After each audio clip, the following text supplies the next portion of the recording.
नमस्कार, आप देख रहे हैं प्राइम टीवी और मैं हूं आपके साथ मुस्कान उस्मानी। बुलेटिन की शुरुआत बड़ी खबर के साथ होगी, जहां बहुजन समाज पार्टी प्रमुख मायावती करीब 1.5 महीने बाद लखनऊ पहुंच गई हैं और अब वो लोकसभा चुनाव की तैयारियों को धार भी देंगी। इसके लिए इसी हफ्ते संगठन की एक बड़ी बैठक करेंगी। इसमें सेक्टर और बूथ कमेटियों के गठन की समीक्षा की जाएगी और अब बताया यह भी जा रहा है कि मायावती जुलाई के पहले हफ्ते में नई दिल्ली गई थी, जहां उन्होंने 4 चुनावी राज्यों सहित अन्य राज्यों के पदाधिकारियों के साथ संगठन की समीक्षा की। दरअसल ज्यादातर जिलों में बूथ कमेटियां गठित हो गई हैं। इसके साथ ही हर 10 बूथ पर एक सेक्टर प्रभारी बनाई गई है। इस तरह हर विधानसभा में 40 से 50 सेक्टर प्रभारी बनाए गए हैं। वहीं हर बूथ पर एक अध्यक्ष और 5 अन्य पदाधिकारी बनाए गए हैं। तो तकरीबन 1.5 महीने बाद बसपा सुप्रीमो मायावती अब लखनऊ वापस आ चुकी हैं। अब 2024 का चुनाव भी नजदीक है। ऐसे में बैठकों के जरिए मायावती लोकसभा चुनाव की तैयारियों को धार देती हुई नजर आएंगी, जिसके लिए वो बैठक भी करेंगी। विवेक इस खबर पर ज्यादा जानकारी के लिए हमारे साथ जुड़ चुके हैं। देखिए विवेक, 1.5 महीने बाद बसपा सुप्रीमो मायावती अब यूपी में फिर से आ चुकी है, यानी कि लखनऊ पहुंच चुकी हैं। 2024 की चुनावी तैयारियों को धार देने के लिए आगे क्या कुछ करती हुई मायावती नजर आएंगी? देखिए, अगर बात की जाए तो बसपा सुप्रीमो ने जहां एक तरफ अकेले चलने की राह लोकसभा चुनाव में देखी है, ना वो एनडीए की तरफ है, ना ही वो विपक्षी गठबंधन आईएनडीआईए के साथ गई है। इसके अलावा लोकसभा चुनाव के अतिरिक्त अगर देखा जाए तो अलग अलग राज्यों में होने वाले विधानसभा चुनाव के लिए बसपा अपनी कमर कस चुकी है और तमाम तैयारियों को धार देने में जुटी हुई है। खासतौर पर बसपा का फोकस मध्य प्रदेश, राजस्थान और छत्तीसगढ़ के विधानसभा चुनाव में है। इसके पहले भी छत्तीसगढ़ में वो सीटें जीत चुकी है। एक समय ऐसा था जब बसपा राष्ट्रीय पार्टी का दर्जा रखती थी, लेकिन जिस तरीके से बात की जाए तो उत्तर प्रदेश की सत्ता जाने के बाद से लगातार बसपा का वोट ग्राफ गिरा है और आज कहीं ना कहीं वो अपनी राजनीतिक हैसियत और जमीन तलाशने में उत्तर प्रदेश में जुटी हुई है। विधानसभा की अगर बात करें तो सिर्फ एक विधायक है। वहीं अगर लोकसभा की बात करें तो 2019 लोकसभा चुनाव में जब समाजवादी पार्टी के साथ बसपा का गठबंधन था तो उस समय 10 लोकसभा सीट जो है वो बसपा के खाते में आई थी। एक बार फिर से लोकसभा चुनाव में बसपा सुप्रीमो मायावती अपनी पार्टी का प्रतिनिधित्व कर रही हैं और तमाम अलग अलग जगहों पे समीक्षा बैठकें कर चुकी हैं। उत्तर प्रदेश के बाहर दिल्ली में अपनी जब बैठक उन्होंने की तो अलग अलग जगहों से पार्टी के बड़े पदाधिकारियों को न्योता दिया गया और संगठन के कई अन्य लोग भी कार्यकर्ताओं के साथ मौजूद रहे और आगे के चुनाव के दिशा निर्देश जारी किए गए थे। इसके साथ ही आकाश आनंद को वो 4 राज्यों में प्रभारी बना चुकी है और उत्तर प्रदेश में भी लोकसभा चुनाव से ठीक पहले लॉन्च करने का एक खाका भी इन्होंने तैयार कर लिया है। ठीक है, देखिए विवेक, आकाश आनंद को तो उन्होंने 4 राज्यों का प्रभारी बना दिया है, लेकिन अब अटकलें यह है कि एक बड़ी जिम्मेदारी भी आकाश आनंद को दी जा सकती है। तो क्या इस बैठक के जरिए ये ऐलान कर दिया जाएगा कि आखिर आकाश आनंद का पद कैसे बढ़ा है पार्टी में? देखिए, अगर बात करें तो आकाश आनंद की एंट्री अचानक कैसे हुई, इस पर ध्यान देने वाली बात है। अगर देखा जाए तो भीम आर्मी के सुप्रीमो चंद्रशेखर की दलित वोटर्स जो यूथ है उसमें काफी ज्यादा पैठ है, युवाओं में उनका क्रेज है और वो धीरे धीरे एक जन नेता के रूप में भी दलित समाज में उभर के आ रहे हैं। ऐसे में जहां दलित समाज की चिंता करने वाली, लगातार दलित समाज के हितों की बात करने वाली और कई बार की मुख्यमंत्री उत्तर प्रदेश की रहे मायावती को कहीं ना कहीं ये डर सता रहा था कि उनके जाने के बाद पार्टी का क्या हाल होगा, तो एक फेस देने के लिए आकाश आनंद को वो उत्तर प्रदेश में लॉन्च कर सकती है। इसके लिए बाकायदा रणनीति उन्होंने बनाई और 4 राज्यों में जहां विधानसभा चुनाव होने वाले हैं, मध्य प्रदेश, छत्तीसगढ़, राजस्थान, इसके अलावा अगर बात करें तो वहां प्रभारी बना दिया है। भोपाल में उन्होंने एक मार्च निकाला था आकाश आनंद ने। तो इन 4 राज्यों के कामों को दिखाकर उत्तर प्रदेश जैसे बड़े राज्यों में आकाश आनंद को वो प्रमोट कर रही हैं और ठीक लोकसभा चुनाव से पहले लॉन्च करेंगी। देखने वाली बात होगी कि इस बार जो लखनऊ में बैठक करेंगी उसमें आकाश आनंद के साथ क्या संदेश मायावती देती है, क्योंकि जब दिल्ली में ये बैठक हुई थी अपने ठीक बगल में उनके भतीजे आकाश आनंद बैठे थे तो साफ तौर पर पार्टी के पदाधिकारियों कार्यकर्ताओं के स्पष्ट संदेश था कि आकाश आनंद को वो प्रमोट कर रही हैं। इस बार बूथ सेलेक्टर सेक्टर समिति तक का गठन किया गया है। हर विधानसभा में कई सेक्टर बनाए गए हैं, कई अन्य पदाधिकारियों को इसमें जिम्मेदारी दी गई है और बूथ लेवल पर जो है वो पार्टी की विचारधारा से लेकर रणनीति तक की बात party supremo Baspa supremo Mayawati कर रही हैं। अगर बात की जाए तो देखिए विवेक, अगर हम बसपा की बात करें तो सिर्फ रणनीति तैयार की जा रही है, जैसे 10 बूथ पर एक सेक्टर प्रभारी बनाए गए हैं और साथ ही अब जो पुरानी रणनीति थी बसपा की उस पर अब मायावती उतरती हुई नजर आ रही हैं।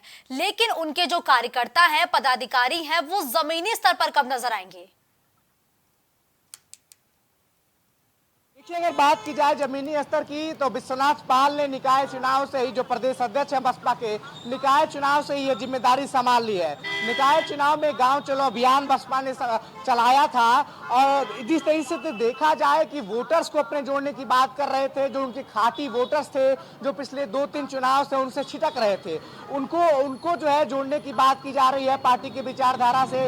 इसके अलावा गाँव के जो ओबीसी वर्ग है या शहरी या गाँव के क्षेत्र है वो ओबीसी वर्ग है, उनको साधने की बात कही जा रही है। और कहीं ना कहीं जो जातीय जनगणना का मामला है वो उत्तर प्रदेश से हटके कुछ ऐसा बयान मायावती ने दिया है कि देश भर में ऐसी जातीय जनगणना होनी चाहिए। तो कहीं ना कहीं जातियों को साधने का काम भी इस लोकसभा चुनाव में मायावती करती हुई देखी जा सकती है। और जहां तक बात की जाए तो निकाय चुनाव में मुस्लिम कैंडिडेट्स को मायावती ने काफी ज्यादा टिकट दिए थे, मैदान पर उतारा था। दलित उनके साथ हमेशा से ही है, ये हमेशा से वो कहती रही है।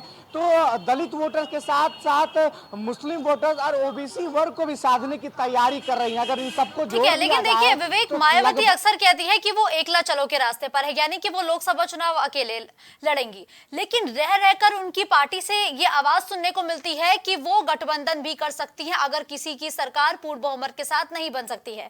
तो इन दोनों ही चीजों को कैसे देखा जाए? क्योंकि एक तरफ बसपा सुप्रीमो ये कहती है कि हम गठबंधन नहीं करेंगे, लेकिन दूसरी तरफ उन्हीं के पार्टी से ये आवाज सुनाई देती है कि अगर पूर्ण बहुमत की सरकार नहीं बनती है तो वो गठबंधन करने को भी तैयार है। लोकतंत्र में गठबंधन करना, गठबंधन ना करना, गठबंधन तोड़ देना, ऐसा सिलसिला चलता रहता है और सभी को इसको स्वायत्ता दी गई है।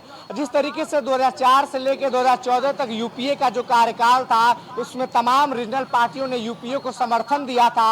मायावती ने यूपीए को बाहर से समर्थन दिया था, जिससे जब भारतीय जनता पार्टी अध्यादेश लेकर आई थी उस समय यूपीए की सरकार बची थी। अगर ऐसे में मायावती ने अब तक किसी के साथ गठबंधन नहीं किया है, न वो विपक्षी गठबंधन INDIA के साथ है, न वो एनडीए के साथ है, लेकिन लगातार विपक्ष उन पर हमलावर रहा है कि वो भाजपा की बी टीम है। निकाय चुनाव से लेकर तमाम जो उपचुनाव हुए हैं उसमें बसपा पहली बार उस चुनाव में उतरी है। और अब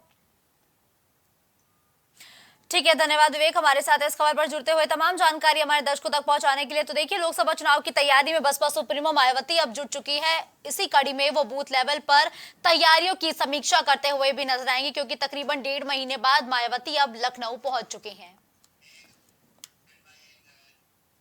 अब खबर संभल से है, जहां उत्तर प्रदेश सरकार में माध्यमिक शिक्षा राज्य मंत्री गुलाब देवी ने कांग्रेस पार्टी पर निशाना साधते हुए कहा कि आज कांग्रेस का कोई नाम लेने वाला नहीं है और देश पीएम मोदी के नेतृत्व में बहुत अच्छे ढंग से चल रहा है।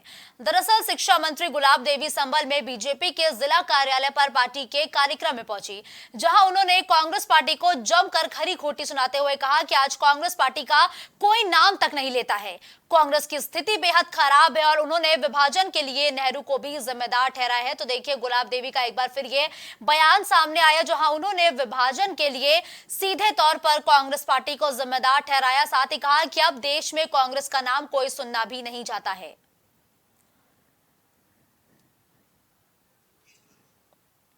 तो देखिए, ये बयान गुलाब देवी की तरफ से सामने आया, जहां गुलाब देवी ने साफ तौर पर कहा कि 2024 में फिर से भारतीय जनता पार्टी पूर्ण बहुमत से ही सरकार बनाएगी, जिसके लिए प्रधानमंत्री नरेंद्र मोदी ने एक रोड मैप तैयार कर लिया है। तो वही कांग्रेस पर हमलावर रही गुलाब देवी ने इस दौरान कहा कि कांग्रेस का हाल इतना बुरा हो चुका है कि अब देश भर में उन्हें कोई पूछता तक नहीं है, उनका नाम लेने वाला भी कोई नहीं है।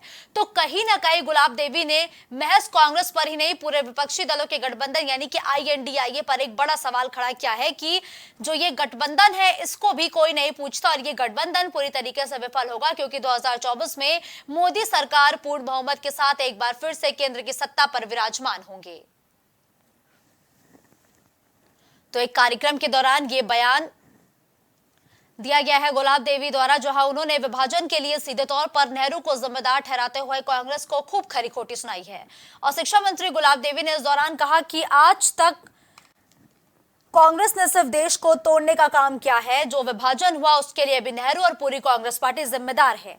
तो वही 2024 के लोकसभा चुनाव पर जब सवाल पूछा गया तो इस दौरान गुलाब देवी ने कहा कि 2024 के लिए भाजपा की रणनीति तैयार है, भाजपा का रोड मैप तैयार है और जनता का विश्वास भारतीय जनता पार्टी के साथ है। और एक बार फिर से जब 2024 के नतीजे सामने आएंगे तो मोदी सरकार पूर्ण बहुमत के साथ दिल्ली की सत्ता पर फिर से सवार होगी। तो ये बयान संबल में एक कार्यक्रम के दौरान शिक्षा मंत्री गुलाब देवी द्वारा दिए गए हैं, जहां वो भारतीय जनता पार्टी के कार्यक्रम में पहुंची थी, जहां उन्होंने कांग्रेस पार्टी पर जमकर निशाना साधा, कांग्रेस पार्टी पर हमलावर रही। इसके साथ ही विपक्षी दलों के गठबंधन INDIA पर भी उन्होंने जमकर निशाना साधा है। और आज पूरे देश भर में भारतीय जनता पार्टी विभाजन विभीषिका स्मृति दिवस मना रही है। तो इस मौके पर गुलाब देवी ने कहा कि विभाजन के लिए सिर्फ और सिर्फ नेहरू के साथ पूरा कांग्रेस जिम्मेदार है, क्योंकि कांग्रेस ने देश को एकजुट करने की कोशिश नहीं की।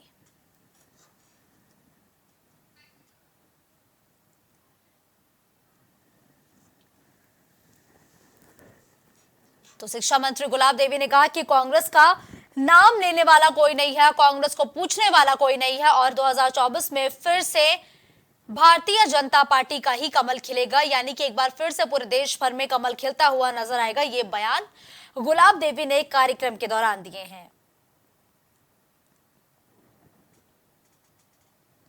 तो देखिए, जहां एक तरफ भारतीय जनता पार्टी आज पूरे देश भर में विभाजन विभीषिका स्मृति दिवस मना रही है, तो इस दौरान विभाजन को लेकर एक बड़ा बयान गुलाब देवी ने दिया, जहां विभाजन पर पूरी तरीके से उन्होंने नेहरू को जिम्मेदार ठहराया है। नेहरू पूर्व PM भी है, उन्होंने जिम्मेदार ठहराते हुए कहा कि विभाजन को रोका जा सकता था, लेकिन कांग्रेस और पंडित जवाहरलाल नेहरू ने यह विभाजन होने दिया।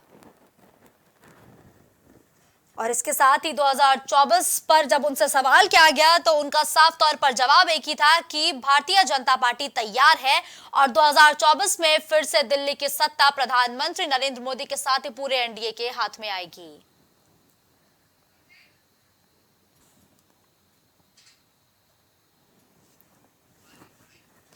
तो इस खबर पर ज्यादा जानकारी के लिए हमारे सहयोगी सुहानी जुड़ चुके हैं। देखिए सुहानी, संबल में एक कार्यक्रम के दौरान शिक्षा मंत्री गुलाब देवी ने एक बड़ा बयान दिया। इस दौरान उन्होंने कहा कि विभाजन के लिए सिर्फ और सिर्फ नेहरू और पूरी कांग्रेस जिम्मेदार है। क्या इस बयान पर अभी तक कांग्रेस ने पलटवार करते हुए कुछ कहा है क्या? जी मुस्कान, जैसे बता दें आपको कि जिस तरह से संबल में एक कार्यक्रम के दौरान 14 अगस्त को लेकर उन्होंने साफ तौर पे ये कहा कि ये दिवस जो है कहीं ना कहीं ये हमारे विभाजन स्मृति के दिवस में मनाया जाएगा और ये भारत के इतिहास में काला दिन है और सबसे ही बुरा दिन है।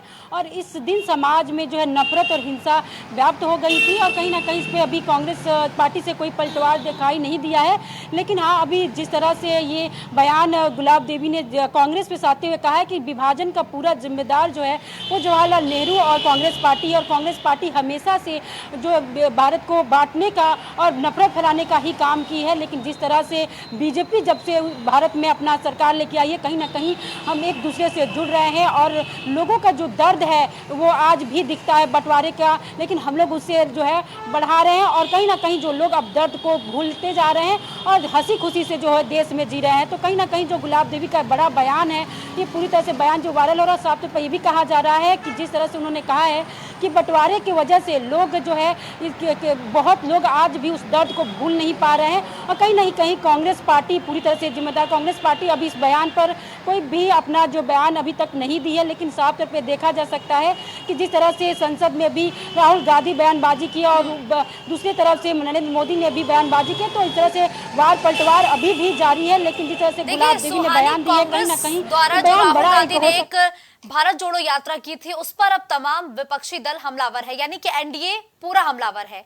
लेकिन अब जो भारतीय जनता पार्टी है उसको लेकर यह कहा जा रहा है कांग्रेस की तरफ से कि भारत जोड़ो यात्रा से डर गई है। इसी वजह से लगातार भारतीय जनता पार्टी के तमाम नेता राहुल गांधी के साथ ही कांग्रेस पर हमलावर हैं। जी मुस्कान, बता दें कि जिस तरह से वार पलटवार जो है वो आज राजनीतिक पार्टियों में होता रहता है।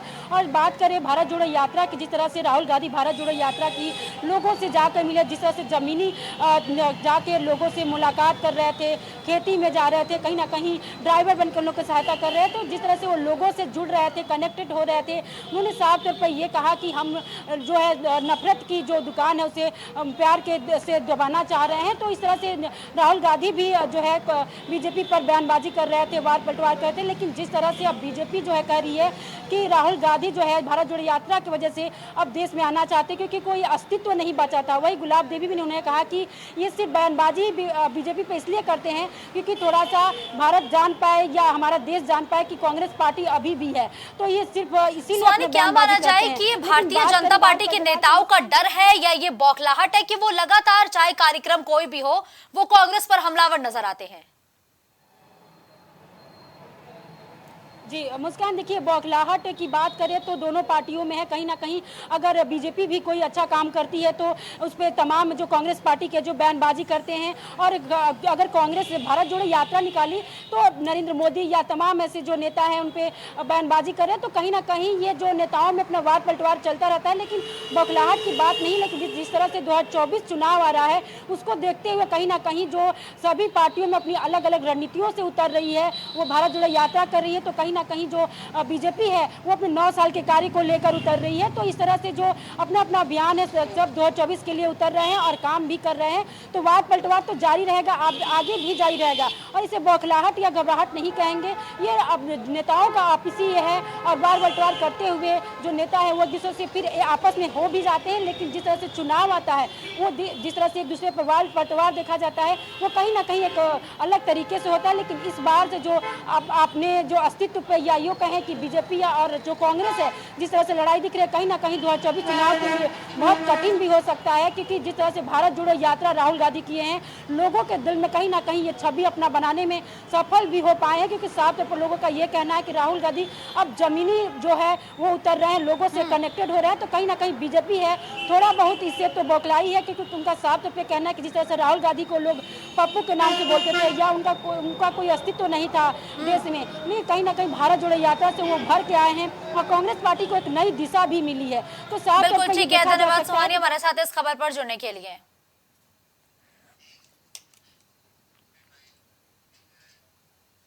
यूपी में लखीमपुर खीरी के चर्चित निघासन कांड में आज आरोपियों को सजा का ऐलान किया जाएगा। बताया जा रहा है कि करीब 11 महीने बाद कोर्ट दोषियों को सजा सुनाएगी। उन्हें दोषी करार दिए जाने के बाद से ही कोर्ट ने फैसले पर लोगों की निगाह टिकी हुई है। दरअसल यूपी सहित पूरे देश में निघासन कांड सुर्खियों में छाया था, जिसमें अनुसूचित जाति की 2 बहनों को सरेआम घर से अगवा कर ले जाने के बाद दुष्कर्म और फिर उनकी हत्या करने के मामले में कोर्ट ने 11 अगस्त को 4 अभियुक्तों को दोषी करार दिया है, जिसमें आज दोषियों को सजा सुनाई जानी है। तो आज देखिए, चर्चित निघासन कांड के आरोपियों पर तो दोष सिद्ध हो चुका है, लेकिन आज अब आरोप तय किए जाएंगे। अब सजा तय की जाएगी कि कौन कौन सी धाराओं में उन पर सजा जो है वो कोर्ट तय करता है। अब पूरे देश भर की निगाह इस फैसले पर टिकी हुई है। दरअसल ये पूरा मामला कुछ इस तरीके से था कि आरोपियों ने 2 लड़कियों को उनके घर से अगवा किया, उनके साथ दुष्कर्म किया, फिर उन्हें मौत के घाट उतार दिया। इस पूरे मामले पर अब पूरी निगाहें पूरे देश पर की इस फैसले पर टिकी है कि आखिर जो सजा है वो इन दोषियों को क्या मिलती है। और 4 आरोपियों को फिलहाल दोषी करार दिया गया है। तो क्या ये सजा बाकी अन्य आरोपियों के लिए एक सबक बनेगी, अब ये देखना होगा, क्योंकि अब पूरे देश भर की निगाहें आज कोर्ट के उस फैसले पर टिकी है जब 4 रेप के आरोपियों को सजा सुनाई जाएगी। महज इन 4 आरोपियों ने बलात्कार ही नहीं किया था, बल्कि उन दोनों बहनों को मौत के घाट उतार दिया था, जिसमें आज अब दोषियों को सजा सुनाई जाएगी। 2 बहनों के गैंगरेप और मर्डर में आज सजा का ऐलान किया जाएगा। फिलहाल कोर्ट ने 11 अगस्त की वो तारीख थी जब इन 4 को दोषी करार दिया था। बस आज सजा का ऐलान होना बाकी है। कलीम इस खबर पर ज्यादा जानकारी के लिए हमारे साथ जुड़ चुके हैं। कलीम, देखिए, निघासन हत्याकांड पूरे देश भर को याद था कि किस तरीके से 2 सगी बहनों के साथ गैंगरेप किया जाता है, उन्हें मौत के घाट उतार दिया जाता है। फिलहाल इस पूरे मामले में 4 आरोपियों को 11 तारीख को दोषी तो करार दिया गया है, लेकिन अब सजा का ऐलान आज हो सकता है। कौन कौन सी धाराएं कलीम ऐसी हो सकती है जिन पर आज कोर्ट अपना फैसला सुनाएगा और सजा का ऐलान करेगा? देखिए मुस्कान जी, जिस तरीके से बात की जाए दो सगी बहनों की, जिस तरीके से गैंगरेप के बाद हत्या की गई थी, क्योंकि 14 सितंबर को जिस तरीके से घर से दो सगी बहनों को अगवा किया गया और अगवा करने के बाद खेत ले जाया गया, वहां पे दुष्कर्म किया गया और दुष्कर्म के बाद उनके एक गला दबाकर हत्या की गई थी। क्योंकि इस घटना में जिस तरीके से मां का जो बयान सामने आया था, मां ने जिस तरीके से कोर्ट में बयान दिया था, उसमें यह बताया गया था कि बाइक सवार 6 लोग आए थे घर के अंदर, जिसमें से 2 नाबालिग थे। फिलहाल जो 4 लोगों के नाम जो सामने आए, 2 नाबालिगों को हटाकर उन लोगों के साथ सीन रिक्रिएशन भी किया गया था। मौके पर फॉरेंसिक टीम बुलाई गई थी और इन सभी के तहकीकात जो बारीकी से की गई थी, आरोपियों को भी घटना स्थल पर ले जाया गया था और बारीकी से जांच करने के दौरान जिस तरीके से जो आरोप पत्र दाखिल किया गया था, उसमें लगभग 126 पन्नों का जो दोषी करार देने की जो बात की जाए, वो पन्नों का जो 126 पन्ने की पूरी चार्जशीट दाखिल की गई थी, उसी के आधार पर कोर्ट ने अपना फैसला भी सुनाया था। क्योंकि जिस तरीके से 14 सितंबर 2022 की एक घटना थी, ये घटना को लेकर के लगातार लोगों में एक आक्रोश भी था, क्योंकि दोनों ही बहनें अनुसूचित जाति की थी। उसको लेकर के जिस तरीके से मामला लगातार गर्म हो रहा था और इसको लेकर कोर्ट में पैरवी जो हो रही थी, उसको लेकर के भी कोर्ट लगातार सख्त था। और इन्हीं सब मामलों को लेकर जिस तरीके से बात की जाए 11 अगस्त की, यानी कि सोमवार की, जब तो उस दौरान जब पूछताछ हुई थी, पूछताछ के दौरान जो 12 गवाह पेश किए गए थे, उन गवाहों ने जो अपने बयान दर्ज कराए थे, लेकिन उसमें जो मुख्य बयान की बात की जाए मां की, क्योंकि मां एक गवाह ऐसी थी क्योंकि उसके सामने सारी घटना घटी थी कि किस तरीके से घर के अंदर से दोनों बहनों को अगवा किया गया था और लगभग 2 घंटे के अंदर ही उनके साथ दुष्कर्म की घटना को अंजाम देने के दौरान उनको मौत के घाट उतारकर एक पेड़ से दोनों बहनों को टांग दिया गया था। इसके बाद जब मौके पर पुलिस पहुंची थी, तो पुलिस ने भी इस मामले में तफ्तीश करते हुए आरोपियों को गिरफ्तार किया था। लेकिन अब सवाल यह है कि जिस तरीके से 2 बहनों को अगवा करके उनकी हत्या की गई, उस मामले में अब जो कोर्ट सख्त हुआ है, तो कोर्ट ने सख्ती के दौरान अब जो दोषी तो करार दे दिया, लेकिन जो आज फैसला का जो सजा सुनाया जाएगा, वो सजा जो होगी वो अहम होगी, क्योंकि हत्या के मामले में भी एक बड़ी कार्रवाई है। क्योंकि जैसा कि 302 के मामले में आजीवन कारावास भी होती है, पर आज हो सकता है कि ऐलान हो जाए। पूरी उम्मीद जताई जा रही है कि देखिए दोषी तो करार दिए गए हैं, अब सजा का ऐलान होना बाकी है। लेकिन लगातार उन 2 नाबालिगों का जिक्र किया जा रहा है कि 2 नाबालिगों को हटा दे तो फिलहाल 4 आरोपियों को आज सजा सुनाई जाएगी। वो 2 नाबालिग कहां है कलीम? क्या वाकई में उन्हें सजा नहीं होनी चाहिए? देखिए फिलहाल जिस तरीके से बात की जाए, जो नाबालिग हैं उनको जो है बाल सुधार गृह में भेजा जाता है, क्योंकि वहां पर जिस तरीके से जो अपराध की दुनिया में बचपन से ही आने लगते हैं, क्योंकि जो माइनर बच्चों की बात की जाए जो अपराध की दुनिया में कदम रखते हैं, तो उनको बाल सुधार गृह भेजा जाता है। वहां पर अगर उनका स्वभाव ठीक होता है तो उसके बाद उन्हें बरी किया जाता है। लेकिन अगर बात की जाए जिस तरीके से ये एक बड़ी घटना थी, इसमें उन दोनों नाबालिगों का भी शामिल होना जो बताया गया था, क्योंकि इस तरह की घटना में लगातार पुलिस को भी जो गुमराह करने की बात है वो भी बताई जाती थी। लेकिन जब फॉरेंसिक टीम ने जो साक्ष्य वहां से इकट्ठा किए थे, उसके आधार पर जब एसआईटी की टीम का गठन किया गया था कोर्ट से, तो उसके पास भी जो साक्ष्य मिले थे वो सेम साक्ष्य दोनों के मैच खाए थे। उसके बाद ये सजा का ऐलान हुआ था, क्योंकि जो दोषी करार देने की बात की जाए, जो 126 पन्नों का जो दोषी करार देने की जो पन्नों की बात की जाए, जो चार्जशीट की उसकी ओर लेकर के, क्योंकि इन सभी के बाद जो माइनरों की बात की जाए, तो उन माइनर का जिस तरीके बाल सुधार गृह में रखा गया, जो उनको हटाने की बात की जा रही, क्योंकि कहा यह जाता है कि जिस तरीके से जो माइनर बच्चे हैं, अगर उनको बाल सुधार गृह भेजा जाता है तो उनका जो स्वभाव होता है या अपराध की दुनिया से वो अलग हटते हैं, तभी उन्हें दोष मुक्त किया जाता है। लेकिन ये जो घटना है, इन घटनाओं को लेकर लगातार जो लोग हैं वो भी आक्रोश में थे। उस आक्रोश की वजह से पुलिस ने फिलहाल सभी को गिरफ्तार तो कर लिया था। लेकिन अब सवाल ये है कि जिस तरीके से आज जो फैसला सुनाया जाएगा, उस फैसले पर जिस तरीके से लोगों की निगाह है, क्योंकि ये एक बड़ी घटना थी, देखिए करीम, अब इस पूरे मामले पर फैसला कब तक आने की उम्मीद है?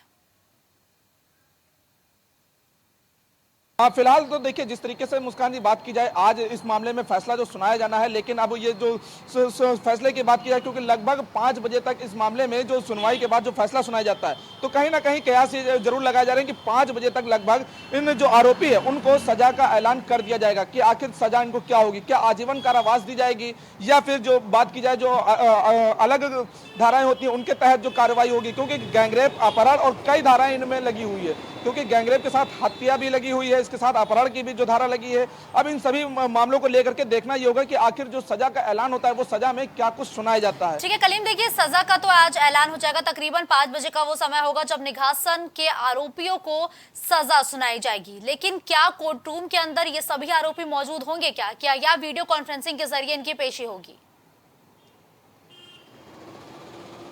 देखिए फिलहाल जिस तरीके से बात की जाए, जिस तरीके से अभी तक इन लोगों की जो पेशी हुई है, उन पेशी को लेकर के तो साफ कहा जा रहा है कि कोर्ट में इन लोगों को पेश किया जाएगा। वीडियो कॉन्फ्रेंसिंग के जरिए पेशी की बात कहीं से भी सामने नहीं आई। लेकिन जिस तरीके से अगर कोर्ट में पेश करने के बाद जो सजा का ऐलान होगा, जाहिर सी बात है उस दौरान सुरक्षा का घेरा भी मजबूत करना होगा, क्योंकि जिस तरीके से आक्रोशित लोग हैं, क्योंकि दो लड़कियों युवतियों के साथ दरिंदगी करने के बाद उनको मौत के घाट उतारना, तो उसको लेकर के जो लोगों में आक्रोश है वो भी काफी व्याप्त है। उसको लेकर के जो पुलिस का घेरा मजबूत रहेगा और कहीं ना कहीं ये कयास जरूर लगाया जा रहे हैं कि अगर सुरक्षा के घेरे की मजबूती की बात की जाए तो वीडियो कॉन्फ्रेंसिंग के जरिए पेश कर सकते हैं। लेकिन अभी तक ऐसी कोई भी जानकारी नहीं आई है कि वीडियो कॉन्फ्रेंसिंग के जरिए उन लोगों को पेश किया जाएगा। लेकिन उन लोगों को बाकायदा पुलिस सुरक्षा के घेरे में कोर्ट ले जाया जाएगा, वहीं पर सजा का जो ऐलान होगा उस सजा के आधार पर लोगों को जेल में भी शिफ्ट किया जाएगा। बिल्कुल ठीक है, धन्यवाद कलीम हमारे साथ इस खबर पर जुड़ते हुए तमाम जानकारी हमारे दर्शकों तक पहुंचाने के लिए।